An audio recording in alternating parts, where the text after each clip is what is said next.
18వ వర్ధంతి సందర్భంగా వారికి ఘనంగా నివాళులర్పిస్తూ వారు ఆనాడు హైదరాబాద్ ప్రజల దాహార్తిని తీర్చడానికి పెరుగుతున్నటువంటి హైదరాబాద్ నగర అవసరాలను దృష్టిలో పెట్టుకొని కృష్ణా జలాలను గోదావరి జలాలను తరలించే విషయంలో కూడా వారి పోరాట స్ఫూర్తి ఈరోజు హైదరాబాద్ ఇన్ఛార్జ్ మంత్రిగా ఎక్కడ సమీక్ష నిర్వహించినా ఆ రోజు పీజీఆర్ గారు చేసినటువంటి నీటి పోరాటం ఫలితమే ఈరోజు హైదరాబాద్ ప్రజలు సురక్షితంగా మంచినీరు తాగలుగుతున్నారు. అంతేకాకుండా పోతిరెడ్డిపాడు దోపిడీని వ్యతిరేకంగా తెలంగాణ ఉద్యమకారులుగా నినదించినటువంటి సందర్భం.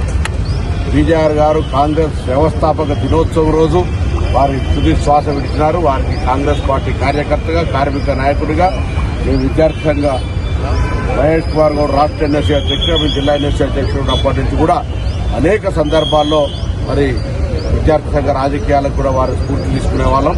ఈ సందర్భంగా మొన్నటి జూబ్లీహిల్స్ ఎన్నికల్లో కూడా గుడిసెలకు సంబంధించి కాకా వెంకటస్వామి గారిని జ్ఞాపకం చేస్తే అనేకమైనటువంటి స్లమ్స్ ఏర్పాటు చేసే విషయం లోపల పీజీఆర్ గారు జ్ఞాపకం చేస్తారు.